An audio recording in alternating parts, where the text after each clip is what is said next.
प्रभाग क्रमांक 9 मध्ये मराठवाडा भागातील नागरिकांची संख्या मोठी आहे। त्या पार्श्वभूमीवर परभणी जिल्हा मित्र मंडळाच्या वर्धापन दिनानिमित्त आमदार रामप्रसाद बोर्डीकर यांनी उपस्थित राहून मतदारांशी संवाद साधला। यावेळी त्यांनी मेघना बोर्डीकर यांच्या निवडणुकीदरम्यान लहू अण्णा बालवडकर यांनी दिलेल्या सक्रिय सहकार्याचा उल्लेख केला। आता त्या सहकार्याची परतफेड करण्याची वेळ आली असून ती लहू बालवडकर यांच्या बाजूने मतदान करूनच करता येईल, असे आवाहन त्यांनी प्रभाग क्रमांक 9 मधील मतदारांना केले। लहू अण्णांनी जी मदत केली, लहू अण्णांनी जी काळजी घेतली, तुम्ही सगळ्यांनी येऊन दीदीला निवडून दिलं।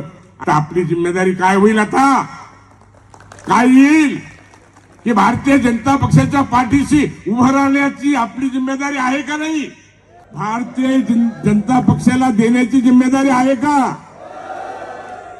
ज्या पक्षाने आपल्याला एवढं मान दिला, ज्या पक्षाने एवढं स्वाभिमान दिला आणि महाराष्ट्रामध्ये नाव केलंय, त्या पक्षाला आपल्याला देण्याची गरज आहे आणि ती देण्याची वेळ आज जर कुठे या निमित्ताने आले असेल तर पुण्याच्या या महानगरपालिकेच्या निवडणुकीमध्ये आपण ती दिली केली पाहिजे।